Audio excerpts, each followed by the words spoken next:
Let me introduce myself. I'm Sydney Toon.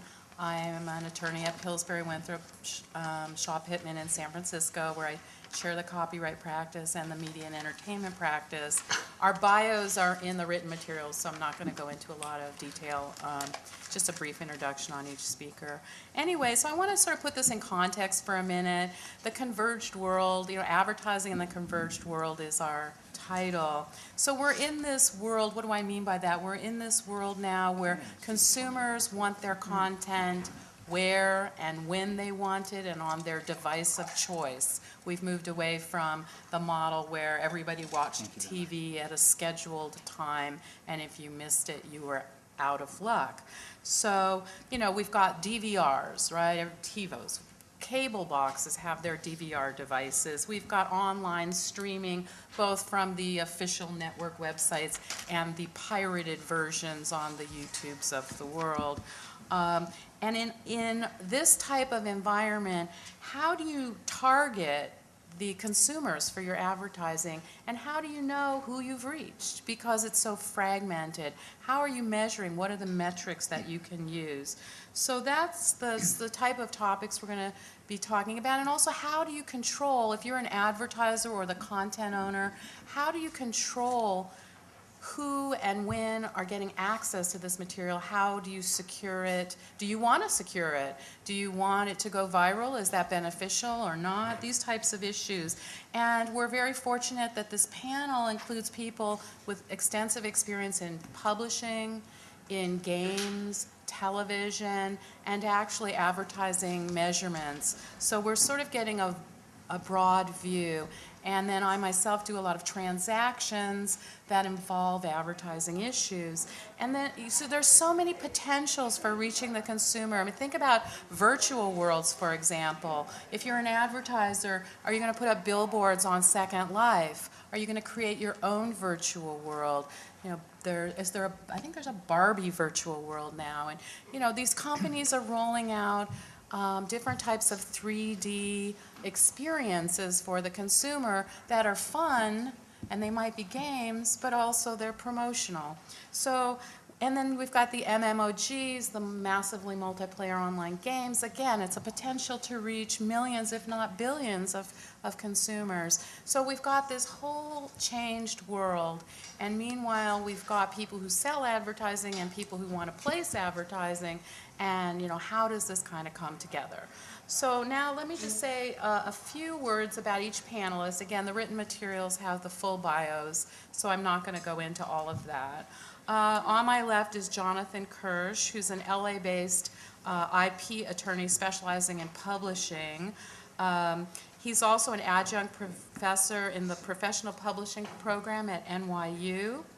And he's a longtime book reviewer for the LA Times, as well as being a published author himself. In fact, he's the author of 12 books. So he definitely knows what he's talking about when we're talking publishing. Next to Jonathan is Emily Della Maggiora. Emily is the president of Treestone Strategies, which is a boutique management consulting firm. It provides new media measurements and advertising strategies for interactives and technological solutions for emerging media platforms. Before establishing Treehouse, she was senior vice president and co-founder of Nielsen's Interactive Entertainment, which was the Nielsen company focusing on video games and new media. And then next to Emily, we have Kim Niemi. Nimi, Senior Vice President of DVDs, Music, and Consumer Products at NBC Universal TV Distribution.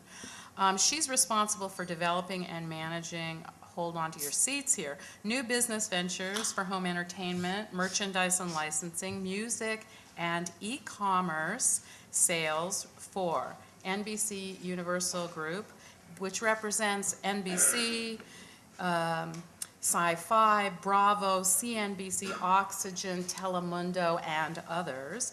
And she's responsible and involved in programs such as Heroes, The Office, The Biggest Loser, Saturday Night Live, Monk, Psych, my personal favorite, Battlestar Galactica, and Top Chef, as well as a whole list of others. So as with the rest of us, she has a really boring job. Then finally, on the far left is Seth Steinberg, who's a commercial transactions and intellectual property attorney with his own practice right now. He provides strategic advice and counseling to both mature and emerging companies, including those with business interests online and in new media, content creation and distribution, e-commerce, music, technology, sports, and consumer products. Before starting his own practice, Seth was the Director of Business Affairs and General Counsel for LucasArts, which is a Lucasfilms company that's their game company. And he had extensive experience there and was also on their executive group, part of their executive management group. So that's the panelists. And the way we're going to start is that each panelist is going to spend just a few minutes talking about kind of what they do and on the few issues. And then we're going to start a more substantive discussion. During our panel, we've decided we would like, if people have questions, you don't have to wait to the end. Feel free to raise your hand and ask questions as you have them. We want this to be interactive. We want to respond to people's particular interests. So Jonathan, why don't you start it off? Sure. The core of my practice is conventional print publishing, but this is kind of the next domino to fall after music and audio-visual in terms of convergence. The old business model is very creaky and changing fast, but as with all media-related industries, there's a kind of a panic, I would say, of people trying to figure out how to commoditize content and how to deliver content. And that's something that my clients struggle with, just as I'm sure yours do. In preparing for today's panel, I picked up an item out of Publishers Weekly, which I wanted to share with you because I think it illustrates exactly how this process works. There was a website called Wowio.com, which went up with the business model that it would invite publishers of both prose books and graphic novels to post their books online. Readers would download for free. They could get the content in high resolution for no money at all.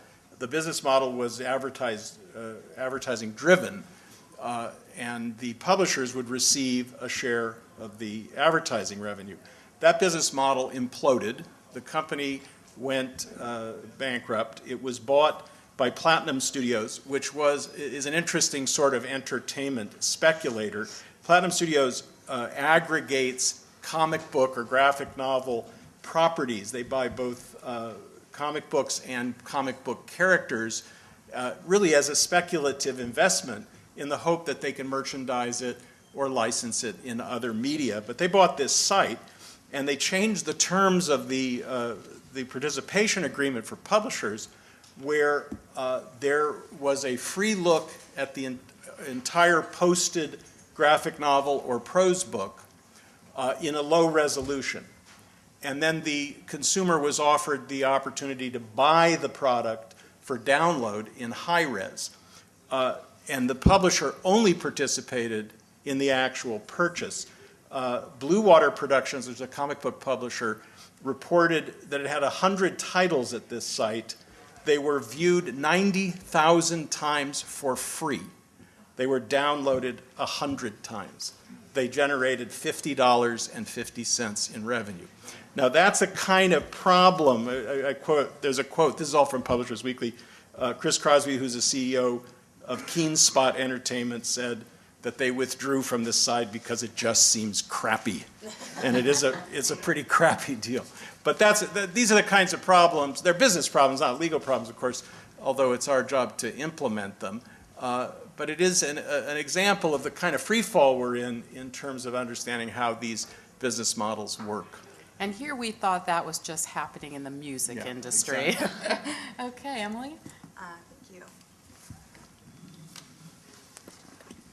Let's see, so I think I can project my voice well enough. But anyways, so first of all, thanks for being here today.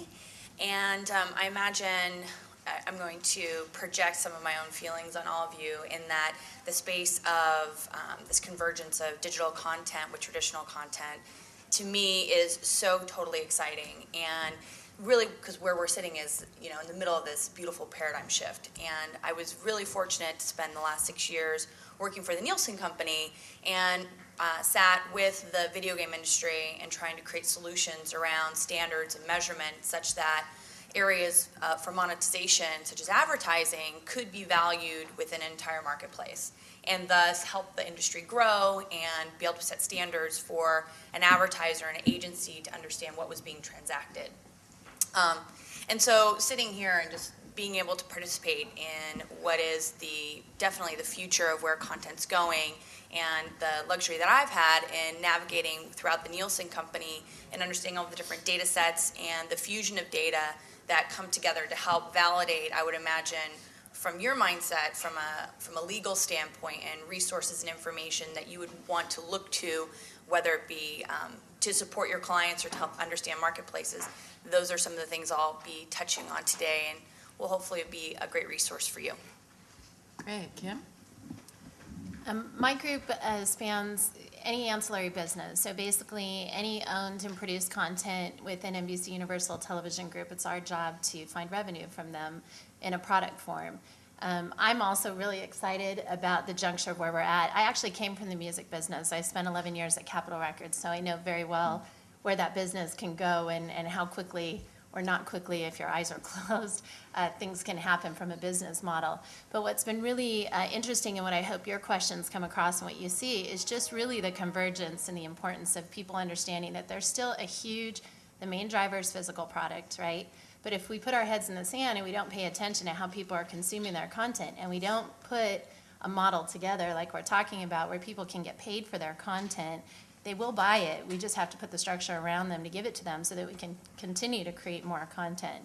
So those are some of the challenges that we face right now, which is how far is promotional? When do you turn them into a consumer and a buy? What part is marketing? What part is business? And so those are the lines that I ride on a day-to-day basis in my area. Yeah. So. Hi. I want to thank Sydney and the group for inviting me today. It's an honor to speak at this. It's a great session. As she mentioned, I've worked in the video game industry probably for about the last 10 years. And as an attorney, I get to have some fun and pretend I know what I'm talking about marketing from once in a while and whatnot. So I'm going to do that here today. One of the things I've thoroughly enjoyed about the video game industry is it is an industry that's really a combination of almost all forms of entertainment. Traditional filmed entertainment, music, sports, publishing, it's all there, plus technology. So it's a pure technology play in that sense as well. And where that's kind of gone, it seems like, is exactly where a lot of other things are going that we're going to talk about today in the advertising areas and new media in general. So hopefully I can lend something to that. In the spirit of thanks, I've certainly talked to a couple of former colleagues who are senior executives in the marketing area, and as a in-house counsel for most of my career, I hope to lend that perspective as well. Great, thanks a lot. So Seth, tell us, what are the new, unique ad-related technologies that you're seeing, and with respect to online advertising, and how does a typical media plan for these content-based products get created? All right, so to take the first question first, I think the short answer is there's a lot more targeted advertising and some targeted emails, and the latter of which I think have some relevancy in terms of more the legal side of the discussion. There's certainly a growth, and if you ask a lot of the people who do the marketing buy, which I've done, the keyword searches are becoming more popular, mainly because people find them to be very efficient from both a targeted standpoint and a cost standpoint. And certainly reflective, particularly in the game industry, is in-game advertising, which is really just an extension of product placement that's been going on in filmed entertainment for quite a long time. I'd like to, and apologize for reading it, but I want to read a quote that, if I had to write something, I couldn't have written it better, that I think is perfect for this. And this comes from a former colleague who had retired, took 2 years off essentially, was coaxed out of retirement, and is now heading worldwide publishing for one of the major game publishers. And when I asked her her thoughts on this, this is what she said. Viral advertising and the use of social networks is now woven into the fabric of advertising. The traditional media mix of print, advertising, and PR with online as an afterthought has completely shifted, and online has become the medium for narrowband focus on a particular demographic target. These individuals can be reached through networks, social forums, and sites specific to certain interests such as gaming. Without the usual broadcast constraints, this means publishers can upload content at will, traditional patterns of a 15-second or 30-second spot. 2 or 3 minute trailers, web documentaries, demos, and premium downloadable content have invaded the digital space, providing customers with different ways to consume and sample information about a particular product or service. And I think that's spot on, and it ties in nicely with gaming, because gaming has always been able, more so than some of the other entertainment mediums, to target itself to reach consumers. And as gaming is also moving more to some online models, although retail-based and consumer products really are the heart of the industry, regardless of what you might hear, that'll continue. The examples of targeted advertising and emails, you can control exactly the benefit of that. You can control exactly geographical parameters, genres. So if you are trying to sell a sports game, you can reach the people, not just going to like an ESPN site or Fox Sports, but people who tend to enjoy sports things and go to other sites. I think hopefully, and if there's anything that you don't understand from terminology, please interrupt. But from the search advertising, this is something that's fairly simple in the sense that you can bid on words, and demand will drive up the cost. But then the cost is also impacted by the relevance. So in other words, if the word you're buying is very relevant to a site, even if your cost bid is lower, you still may be able to acquire that word. And I think in the current political climate, it's become very relevant. There's been articles of late of how the candidates are using keywords. Last year it was a lot of stuff about Iraq and the war, and I'm sure, and I went on it this morning in my hotel room, I put in Joe the Plumber, and of the 3 sponsored links, one of them was to Barack Obama's tax plan. And you might ask, what does tax have to do with Joe the Plumber? But obviously it has tons to do with it if you've been following the news the last 2 days. So, and if you look back a year ago, there were some articles, and I found one that was in, I think it was the Boston Globe, when it was still primary season, that was saying, well, the candidates really aren't using search words. They tend to allow for organic searches, and that should continue over time. So I think in everywhere, they're seeing more and more what you can do on the internet in terms of targeting. And cut me off when I'm talking too long. Fine. Okay. Will do. In terms of the gaming side, in-game advertising and interactive, this has been around, as I mentioned briefly before, for a very, very long time. Even in gaming, I worked on deals, at my first job, which is for a software division, a Sony computer, over 9 years ago, where people would pay to essentially have their trademarks associated with a product, and that could either be directly in the product, in the game itself, or through some kinds of joint promotional arrangements. And all of a sudden, in the last 2 years, people are saying, oh my God, there's all these opportunities for in-game placement and whatnot. And people talk about it more because technology's changed, and now as opposed to when you wanted to have what started out as adding realism to a game, so if you were making a baseball game, you want Dodger Stadium to look like Dodger Stadium, so you would have, then it was the 76 sign on top of the scoreboards, and now I don't know if it was still Coke is there or whatnot. I live in San Francisco now. But you would add that for realism, and all of a sudden people started saying, hey, we're doing a pretty good benefit. We're providing what are essentially a dedicated platform for people to see this, no different than assessing the value of how many eyeballs will see a TV run and assessing the reach. So people started saying, hey, well, if X hundred thousands of people are going to buy this game and play it on an average for 25 hours, that computes to blah, blah, blah. And they started going to the consumer products company and say, hey, you should pay us $500,000 to do this, but of course we know you're not going to pay us that kind of money, but here's what we can barter. And now where you're at is people are actually starting to pay that kind of money, and they're extending it into full-on promotional arrangements where it'll be in the game, but it'll also then flip around to be if it's something that's on TV tied into a TV show, as opposed to just commercials. There might be a host-sponsored block of time. So it's grown and expanded by leaps and bounds. On the technology side, as games are moving more, if it's a console game, to the online connectivity, or just the growth of web-based games and online games in general, there's something where you can do dynamic ads, where you can actually place ads in-game, and those ads will change every time you come back to it. I think the last key thing to answer that first part of the question, which is new to me, and I'm just really learning about it, having read literally yesterday, but there's something called Google TV that got some prominence. There was a big New York Times article about it yesterday, where Google's going to try to do with TV buying what they've been doing with search word terms. And the article I read mentioned NBC Universal, so I don't know if Kim can speak to that a little further, but in essence, from what I got out of it, was that they're going to take a certain amount of inventory. In this case, it was on some of NBC's cable channels. That's excess and not bought, so probably late night or whatnot. And you can go and use an online application to essentially bid for that, and you can pay whatever the market will be, and through some partners, essentially have your media plan done. And certainly, I'd be curious to hear more about that. If you can talk about it. Seth, can I ask you a question? Absolutely.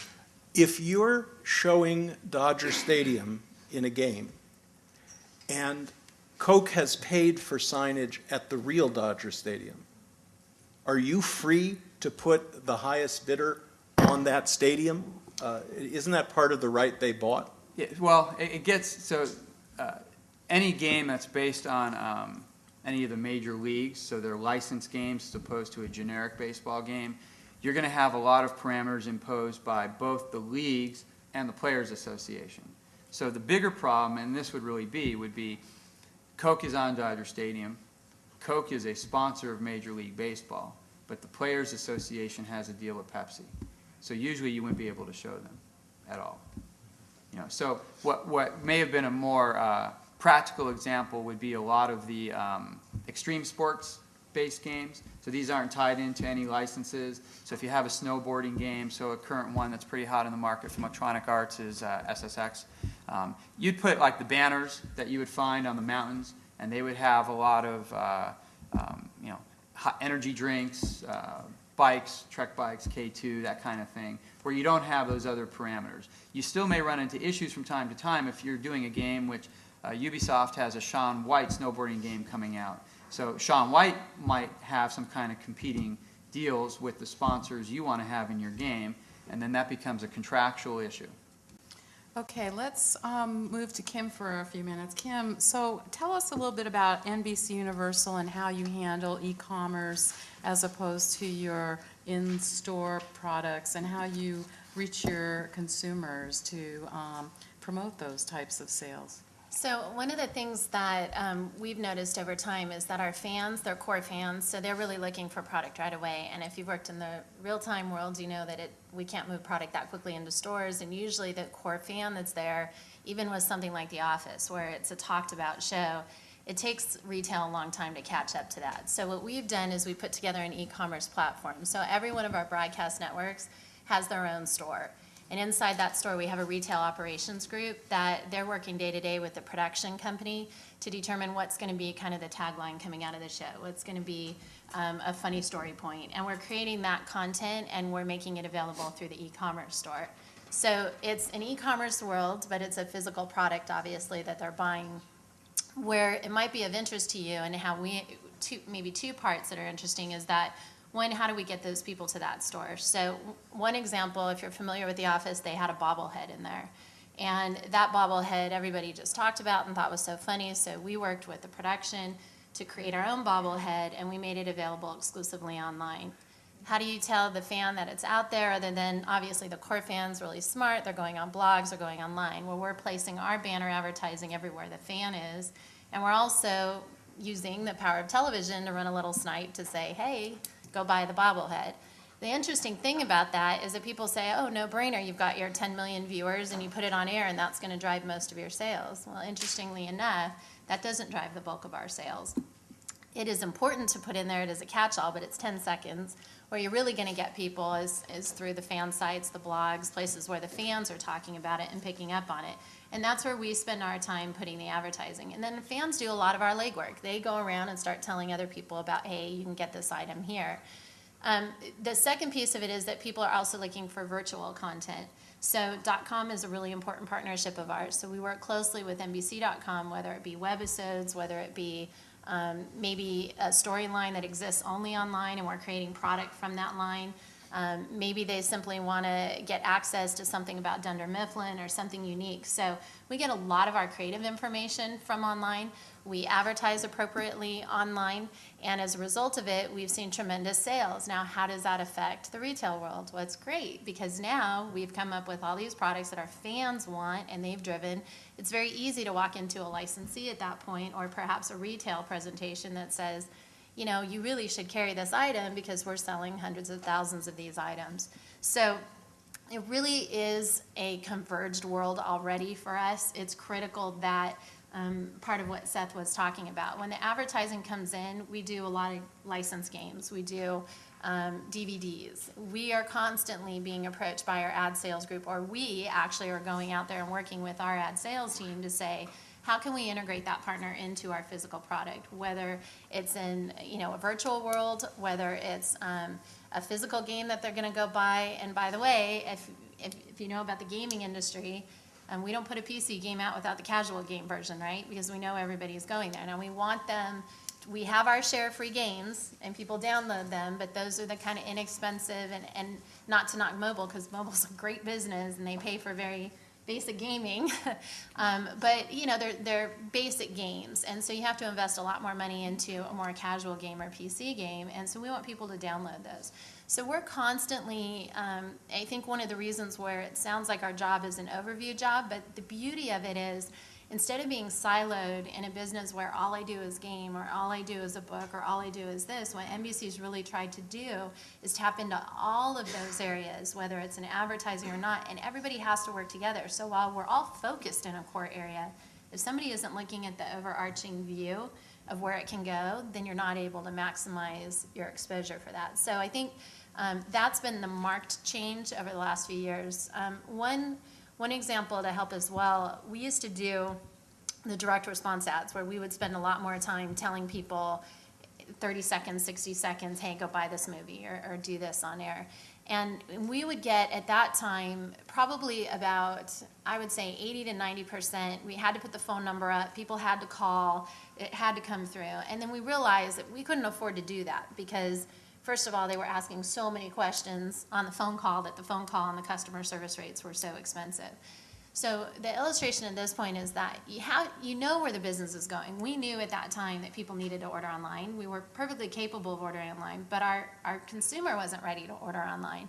So a few years ago, about 5 years ago at this point, we started really training them, and we would put the website really big and we would put the phone number really small, and people would still call, but you know, and a lot of them were mad, you know, hey, I couldn't get that, and we would put it online.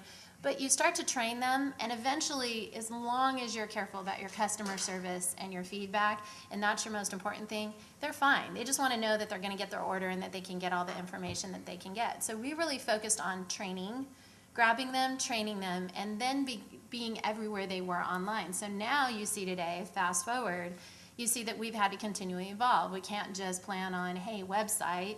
Now we have to go where they are, because now our customer is really savvy about it, but they're lazy.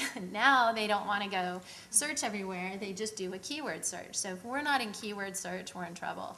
If we're not advertising online, and my licensees all the time, they'll come in and say, why do I have to buy advertising online? Well, I can give them free plugs online, but our customer comes in and spends how long on the front door, right? They're busy, they're doing whatever they're doing, and that ad that's sold by my.com is what they're going to go to fast. So the fact of the matter is, I have to say to the licensee, I'll give you plugs, and a savvy core fan, they're going to find you. But if you're trying to build those sales and go further, you got to buy that ad, because that's how they're trained. They know to go. When they go to Google, there's either a big ad or a keyword. So you have to play in that game, and the licensees are savvy about it now, and the ones that aren't struggle. And so it's really, really important to be completely digital and immersed in that world.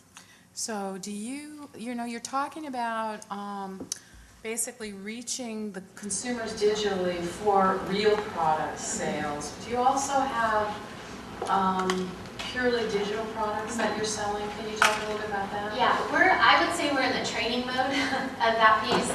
We've tried a lot of experimentation on that. Right now, and it is a trap, I think that music's gone down. A lot of the book publishing that we talked about is experimenting with. People will come in and they will gather our content for free. You can get them there. But when you start charging, that's where it gets a little more difficult. So the cost, the model to produce the content that they're expecting to pay for is expensive. So you really have to, the way that we've done is work with ad sales. So let's say ad sales comes in and sponsors a webisode. Now we can make that webisode available, and perhaps we can also give it for free a limited time and start charging. We're in that training mode. We've tried virtual worlds, we've tried fan clubs, and we're starting to gain momentum. We have the Biggest Loser online club. It's all virtual, it's all information that you get from the show. Does incredibly well for us. Obviously has its peaks when the show's on the air and you have an infomercial running, but it works incredibly well.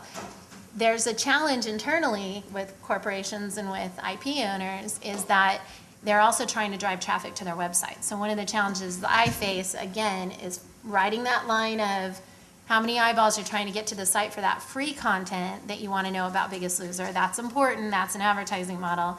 And wait, can you hold back so that we can still charge and create this club program that's going to generate millions of dollars as well? So there's a fine line, but I wouldn't say we're in the full-blown stage of getting people to consume content, paid content, really well yet. Okay, thank you. So Emily, you're kind of in the sweet spot here as we're talking about all these different new worlds, new models. How do you measure it? How do you know who's watching, who you've reached? Kim's talking about reaching her fans. How does she know if she was successful or not? How do you know who's viewed these things? That's kind of what you're about. So what's the number solution for the entertainment industry to help with these advertising deals, to make them happen, to enhance them? Where do you do? What do you do? Right. Good question. I think the marketplace is struggling with this because where we sit today now is with there's a fragmentation of media, right? And all these different touch points where I can consume content when I want it and how I want it. And so I think maybe to just even organize my thoughts and just listening to what you're saying. So I'm going to break it down into a utopian solution, which is where we're not right now, which is the pursuit of unduplicated reach. And I'll explain what that means. And then I'll go into 3 different examples. One being the blogosphere, so consumer-generated media and contacting and interacting with the blogging community and what that looks like and how that's measured. Some things that are going on in broadband video. One of the portfolio pieces from NBC is Hulu and what they're doing in that area and what that means when it comes to measurement. And then I think a big emphasis of this conference has to do with sports, right? So I'll just touch a little bit on some environments for sports measurement. But, okay, so the key piece of markets growing, doubling, tripling, and having an economy, and what we've seen, at least in the last 50 years, in television being a great example of that, is that there be a third-party measure present in order to measure that market. So for the last 50 years, it's definitely been the Nielsen company providing the Nielsen television ratings. And probably more so even in the last 10 years, there's been a wide variety of ways for us to engage in content and get content and consume content. And so there's been a number of different platforms that are popped up in order for a specific category, whether it be internet advertising or in-game advertising or even digital outdoor display vehicles to measure these different platforms. And the biggest issue is when an advertiser sits down and they say, I want to know, well, what was my unduplicated reach? So how many people either viewed my content or saw my advertising? And I spent the last 6 months working with a European global media company, and they do not do advertising in their territory in the UK, but they really do need to understand the impact of viewing from their broadband media player, from online, from television, as well as on the mobile platform. And I think really in order to understand who is viewing, so the demographics and the audience, because it's really about audience measurement, we are going to have to somehow move towards some sort of massive dynamic and flexible panel environment. At least that's my opinion as of right now, with the absence of some other solutions available. Because that's, if you're really thinking about getting to unduplicated reach and trying to figure out how many different touch points did Emily have with NBC Universal that day. If I'm, let's say, sitting with my laptop on the couch and I'm engaging in Heroes Online because I want to get the special information that was teased to me during the programming, I'm watching it through time-shifted viewing in my living room through my TiVo, and then maybe I'm also engaging in some sort of texting environment. That's a lot of different touch points that NBC independently wants to understand what the impact is. And I think we only really get to that if you are able to recruit individuals where you can monitor that type of behavior. Now, that's quite a bit longer down the road to really get at and measure unduplicated reach by essentially tracking all of Emily's movements. And so what the Nielsen company has done in combination with other data sources is looking at data fusion and how can you fuse different data sets together in order to really understand and classify through audience segmentation. Maybe you don't know Emily specifically, but Emily represents, women of a certain age and demographic in Los Angeles, and you start to project my behavior and attach other attributes to me to build a profile of what that audience looks like. But at the end of the day, that's really what the advertiser wants to know, is who they're reaching, and the agency who's buying that media can only pay a premium for it if the delivery information of that audience is demonstrated to be, that they were reached and they were a high-valued consumer based on that, the client's target. So I think it's a huge challenge that the marketplace is struggling with, and a good example, kind of one of the first points, is in looking at broadband video. Broadband video, an awesome extension of either your traditional terrestrial viewing of television program content. So they're in the UK through the BBC. There's the iPlayer here through News Corp and NBC Universal. There's Hulu.com, and there's emerging environments in order to engage in watching first-run release television content. And right now, the industry is really experimenting with what are the different types of monetization that can actually take place in looking at that audience. How does that audience potentially cannibalize television viewing? What the research that has been done to date, it shows it as being more complementary. So it's definitely not pulling away from broadcast television or cable viewing. It's more of a complement, and it provides the audience member to become even more engaged in that brand. But how does one really look at what is the buying models? So, I've participated in a number of pretty interesting research studies looking at different types of interactive and engaged ad models, if you will. So as you're watching your broadband content, do you click through to an advertiser? How do you keep the viewer within the experience without jumping them out of the experience and taking them online? How can you best capture their attention and make them feel like they're getting something that they want for free, that they don't want to pay for, but not feel like they're being overdone by, let's say, a Nissan sponsorship of that 45 or 1 hour program without commercials? It's 42 minutes, I think. So there's a lot of different models that are being pushed around, but I think at the end, having a third-party measure come in and be able to audit and evaluate that the actual server log data and being able to tap that back to audience where you either have panels or people who have opted in for the measurement of their viewing habits, be able to tie those details together. Then you have a metric that then the marketplace can kind of wrap their arms around and really understand who's watching, when they're watching, and ultimately providing an opportunity for that marketplace to grow exponentially. But when you have self-reported information where XYZ media company is saying these are the performance metrics that we're receiving, and there's not the third party that's validating those numbers, it'll take a long time for that marketplace to double or triple in growth without that third party arbitrator. At least that's what we've seen in the past. And you were talking about fan bases and engaging with the brand. And I don't know to what extent the folks here have their top blogs that they, love to reference and resource about their areas of expertise. One of my favorites personally around media and entertainment is Shelley Palmer. If you guys know him, he's a great analyst, or he sums it up very elegantly every day for you if you want sound bites of what's going on in media and entertainment. But as far as being able to buy targeted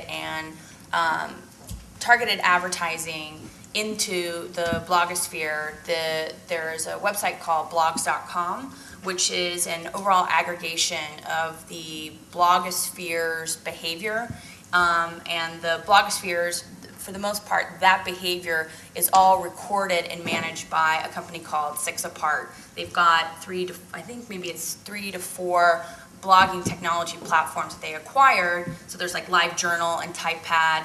And when an individual, whether it be a corporation or I want to set up my own blog, I'm actually using this company's software system. I'm hosting my data right on their systems. And what they've got access to is the ability to aggregate the entire blogosphere and be able to see based on IP address, a zip code location, text, being able to do character recognition to understand relevant content and organizing that content. And if you look at the audience that is engaging in blogs, whether the blogger themselves or their fan base, these people are highly engaged. They, their fan base, they over-index in all these technology capacities, as well as, in some cases, they're well, I was going to get into more the socioeconomic demographics, but I'll save that for another conversation. But as a great audience to tap into. But really understanding what that whole vehicle looks like in word of mouth. There's a whole suite of businesses out there that have character recognition software that have spiders that run all over the blogosphere and capturing and rolling up and classifying the content that's out there in order for that to be monetized and valued. And one of the ways that they organize the content that's being published on all the blogs all over the place is looking at sentiment. And so they'll be able to say heroes and run an analysis of the blogosphere, if you will, and look at the overall sentiment of the marketplace of heroes at the beginning of the season versus the closing of last season. And start pulling out keywords that have to do with, and be able to drill into full analysis. Essentially, it's like, in research, they call them verbatims, and I imagine it's probably similar in the legal industry, where you have, the full verbal description of someone's opinion on XYZ topic. And you can get that in focus groups, or you can get that in surveys when people provide, an open forum and write all their thoughts. But the opportunity that you get through the blogosphere and some of these solutions that aggregate all this data up, it's like this, millions of people focus group that can talk to you and you can resource about your specific brand or their advertiser. And there's a number of companies. There's Symphony, there's Opera, there's Buzzmetrics, and quite a few. But it's pretty fascinating when you can see and drill into, well, what's going on? Is it a problem with the storyline? Is it that there was such a delay due to the writer's strike, that the fan base got distracted and is interested in something else? Is it the graphic novel took a different direction? And being able to look at the overall sentiment and ultimately figure out ways to affect the blogging community, and being able to push advertising and messaging into that audience in order to affect the content.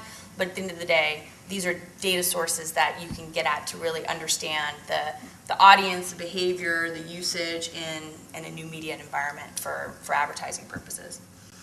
But I think I've talked about a lot. No, that's fine. I'll That's save for great. sports. But it's a nice segue, actually, because you were talking about the blogosphere, and of course, there's a lot of content showing up on the blogosphere and on social networking websites. So I wanted to ask Jonathan to talk about unauthorized uses of content in these contexts, in particular social networking websites.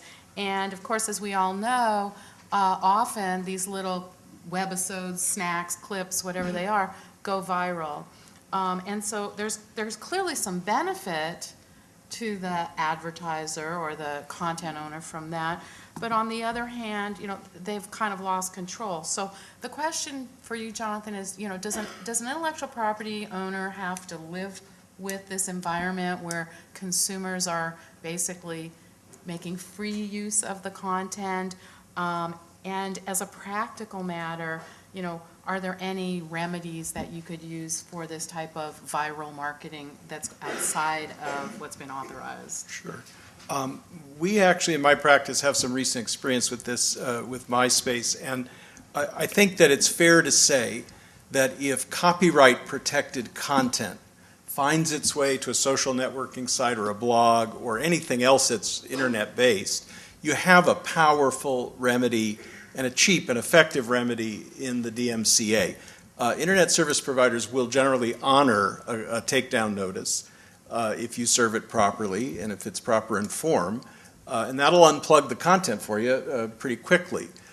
We've also had experience of compliance by the poster when we contact the poster. We recently had now, by the way, this is confined to copyright-protected content. If you have a trademark issue, the DMCA doesn't apply and the takedown notice remedy is not available, you have a different problem. We had a MyScape page that was using trademark elements of our client, and so we couldn't use DMCA. We also learned that we couldn't communicate with the person whose page the material worked on except by becoming a member of MyFace. So my colleague Susan Pollier, who's right here in the front row, is a very expert intellectual property lawyer, signed me up as an individual for a MySpace page. And she asked me whether I wanted my age to be disclosed, and she proposed disclosing it as 99, which would be obviously wrong so as to conceal my real age. And I just began to get very uneasy that I would begin to be profiled as a predator just by entering that space. But in the end, we sent a demand, and precisely because the person who was using the content from our client, it was a magazine publisher actually, using content from our client's magazine was a fan, precisely because they were a fan. They respected our takedown notice, complied with it. We had other experiences where the poster restricted access to her website. Instead of making it universally readily available, she put a password on it. So we couldn't get to it anymore, and only her invitees could get there. And that was another way of closing off the public use of the content. If you don't have a DMCA takedown remedy and you don't have compliant and there's no ready compliance, then you're kind of over the cliff in terms of enforcement. Then you're talking about litigation, you're talking about a very, very expensive remedy, which most of the clients in my practice are not willing to pay for. And so at that point, if they don't get compliance, they're going to make a business decision to live with it, not because of the viral marketing advantages, but because of the cost-benefit analysis. We also have clients who are very capable of doing IP enforcement who elect not to simply because it's like playing whack-a-mole, and that's with the domain name registration issue. We have a client with a powerful house brand, internationally registered, internationally used, and every single day, I mean every day, 7 days a week, our watch service comes up with cyber squatter registrations through GoDaddy, through obscure foreign registries. We can't understand who the registrants are, and they're doing intentional misspellings, they're doing additional suffixes that we're not using. And virtually every day, Susan and I are sending emails back to the client, do you want us to do something about this? The client could pay for it if they wanted to, but has chosen not to. Now, the flip side of that, which is inherent in your question, is whether the viral marketing advantage is in fact so great that you don't even want to exercise an enforcement remedy, even if it is available. And I think the problem there depends on whether the client perceives the viral marketing as a plus or a minus. For example, to use the book business or the publishing business as an example, if Oprah selects a book for the book club, that's an imprimatur. That's going to move 1 million copies overnight. So that's a very powerful marketing advantage. If someone starts uploading or posting content from your book at a blog or at a website, the question of whether that gives you a boost is a little closer question. Now, in the book business in particular, there's kind of a comfort level with what used to be called word of mouth. What we now call viral marketing used to be called word of mouth. And that was always the conventional wisdom in book publishing, is it didn't matter how good your reviews were, it didn't matter who blurbed you on the back cover. What mattered is whether a neighbor said to someone, "Yeah, I'm reading this great book," or a bookseller at a local bookstore says, "Here's a good book for you." In a sense, the blogosphere is the latest form of word of mouth, and if all they're really doing is talking about your product, talking up your product, well, obviously that's a big marketing advantage, and that's something that the IP owner, in this case the publisher, wants and wants to cultivate and doesn't want to chill. And they make the enforcement decision that they don't want to sick their lawyers on a certain kind of usage, because it's actually counterproductive, because not only does it silence the word of mouth, but it kind of gives you a bad image to your audience base. But that may not always be the case. It may not always be that the viral marketing audience is the audience you're looking for, and it may be that the viral uses or the unauthorized uses are actually draining away potential purchases. And that's a close question. To give you the bottom line summary answer, I think for some unauthorized uses there are powerful remedies. For some there are no effective, cost-effective remedies. And then a lot fall in the middle, and it's just a cost-benefit decision. Well, and there's also strategy involved, because you mentioned that, these people are fans, so often you send them the notice and they're more than happy to comply because they're fans. But fans can also become belligerent. Fans can turn on the content provider because they resent. They're like, I'm a fan and I'm trying to support you and you're shutting me down. And I know Lucasfilms early on had a lot of problems with that. And then there's this recent case, you may have heard of this Lens case, where a woman was sued for posting a homemade video on YouTube that showed her toddler dancing to a Prince song, and she was sued on behalf of Prince because it was an unauthorized use of his music. Well, this was not very well received by the fan community, to say nothing of the internet community. People view this as pretty harmless. On the other hand, I happen to know that Prince had made a decision that he wanted to stop all unauthorized uses of his intellectual property, and had just a blanket order: if you find an unauthorized use, you enforce. So there was no sort of strategic determination at that point.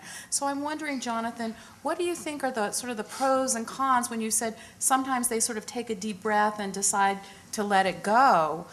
What are the measurements there? How do they make this decision? Well, what are the key factors? Let me answer by giving a concrete example. I once represented the publisher of an independent Barbie collector's fan magazine.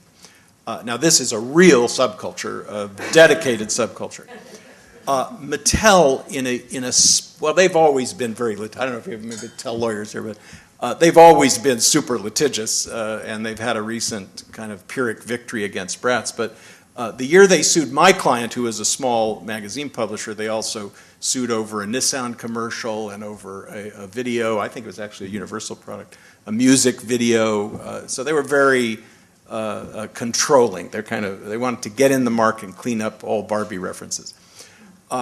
They did not look on my client's publication, which after all was addressed to the most dedicated fan base there was. These are people who would buy anything that had the Barbie trademark on it, and they were only interested in authorized product. They didn't want pirated product. They were great consumers.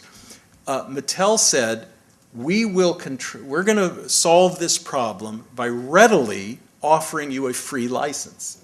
We're going to let you use our trademarks and our copyrighted material. We'll even provide it to you. We'll even provide it to you ahead of commercial release, but you must subject yourself to the terms of the license, and thus you lose your independent editorial control. What they were really trying to do was to silence the independent viewpoint. So the Barbie collectors, like many enthusiasts can be judgmental about the product. And if they don't like a particular thing that Mattel did, they would complain about it and talk about it. But that was the remedy, and it was a powerful legal remedy chosen by Mattel. They came to this publisher and they said, not in so many words, of course, we will litigate at a level that you cannot afford to defend. My legal advice to this client was, you deserve to win this case. I can't say you will win it, but you deserve on the merits to win it. And in fact, Nissan won their case, and the record company won their case that year. There was a fine artist who did Barbie, individual works of fine art. Blender He Barbie. won his case.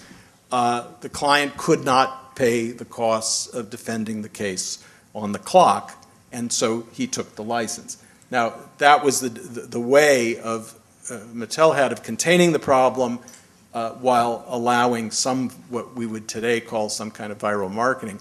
But I think there was it left a bad taste in the mouth of precisely the consumer group that they were addressing there because of the authoritarian nature of that solution.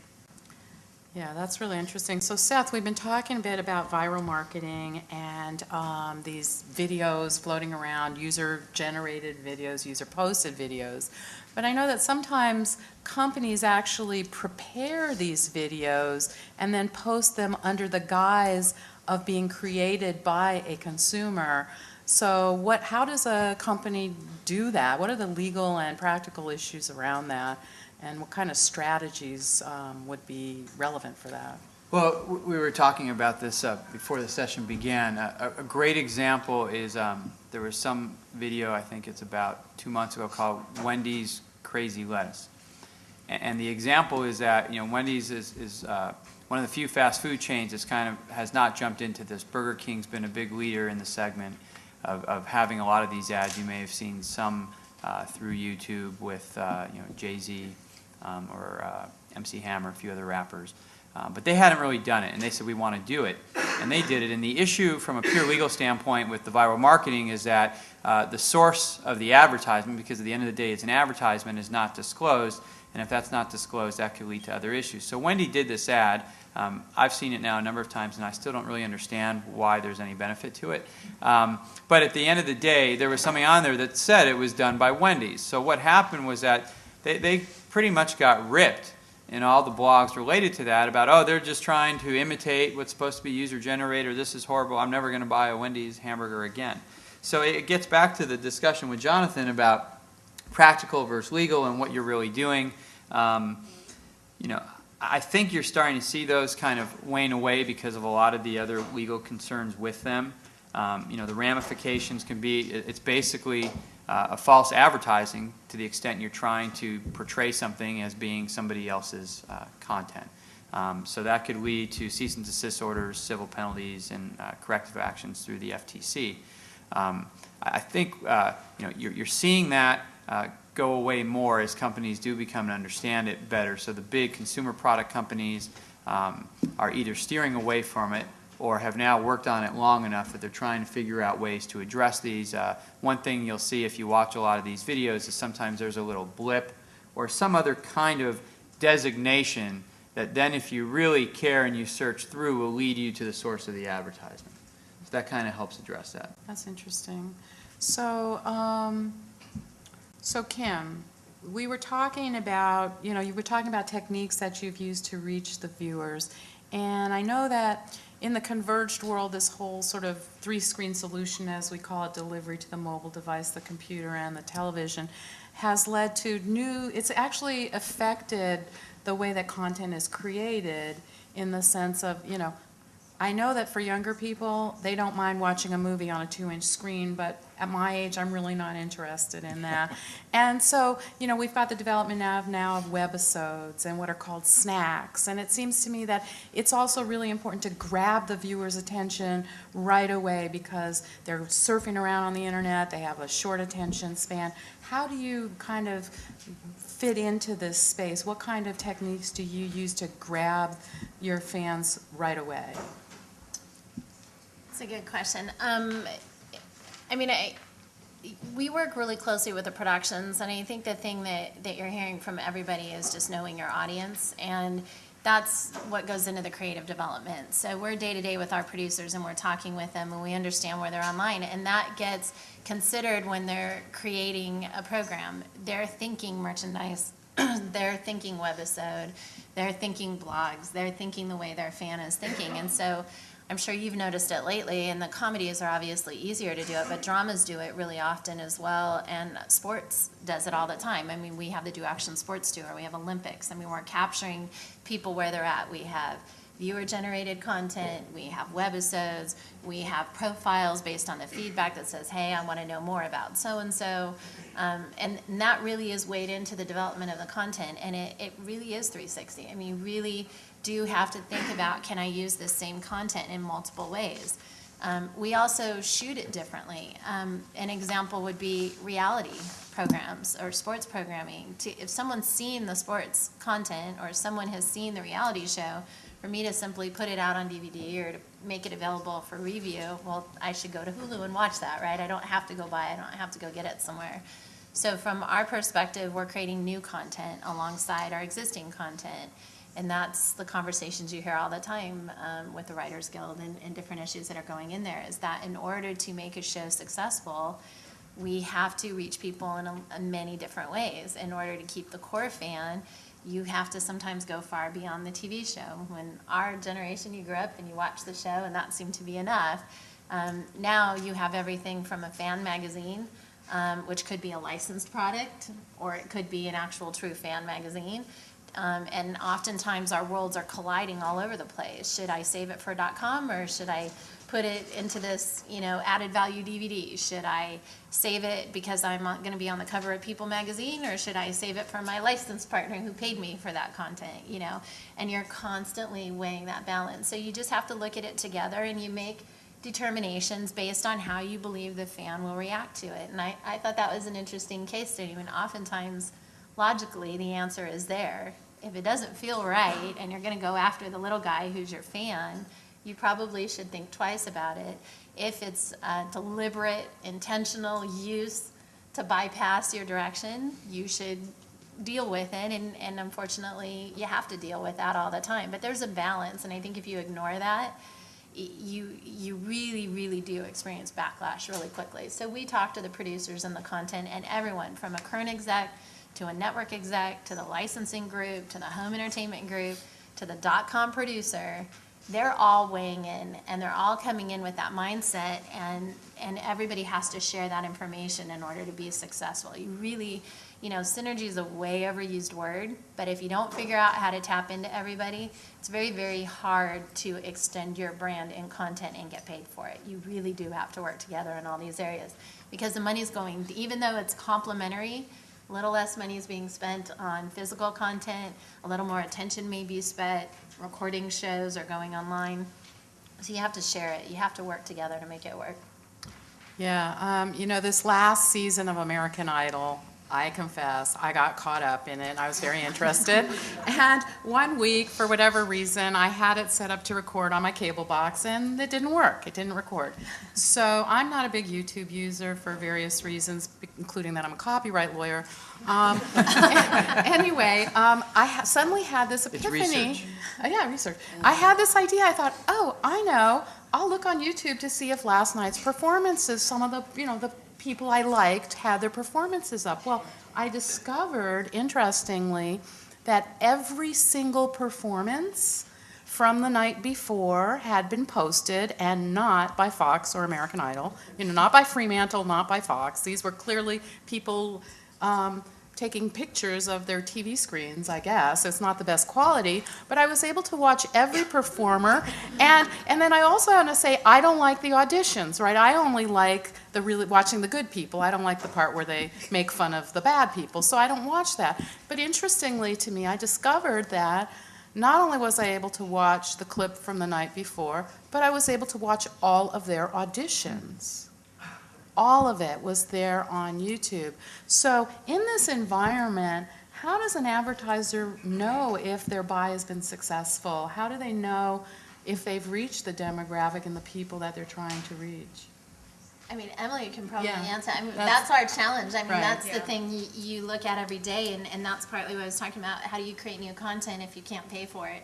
And you have to be able to monetize it to be able to create it. So that is why it is so important to understand both the ramifications, to strike a balance between how much is free and how much is paid. And honestly, I don't know that there's enough lawyers to stop half of this stuff. I mean, I think that it sometimes comes down to that. So what you do is you make sure that the quality and the people that are the core fan that are getting what they need until we get such a point at which we can advertise. But also, advertisers don't want to be associated with not the real thing. So you do have somewhat of an advantage that way. But Right. it's very difficult to measure But today. it also speaks to the value of integration. So I don't Yeah. watch American Idol. I might be one of the few people who don't, but I'm sure it's American Idol presented by somebody. And I know you always text your AT&T. So whether you're watching a authorized or unauthorized clip, you're seeing that. Actually, it depends. Some of them did have that and some did not. But so Emily, I'm wondering, how do you measure that? How do you know as an advertiser who you reached?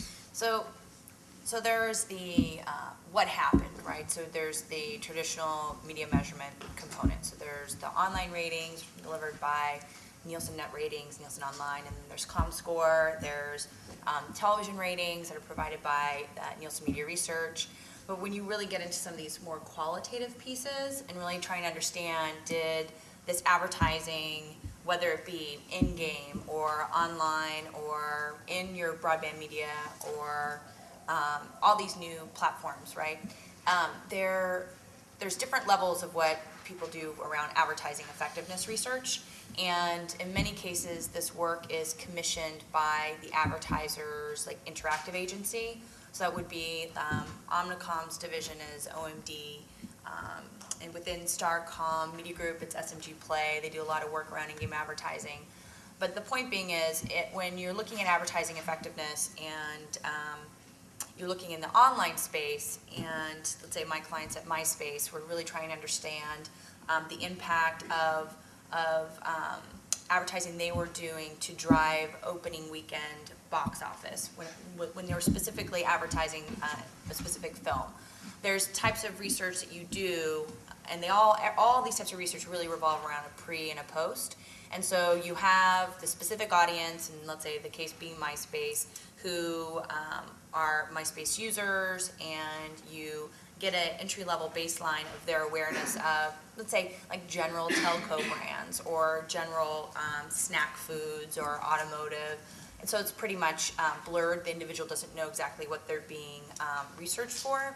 And then you reach, in the best case scenario, is you reach back out to that same person after they've been exposed to the advertising content, and you do a post study. And you're asking them essentially all the exact same questions, and you're looking for an impact in either awareness of the product, purchase interest or purchase intent or intent to view, as well as increase in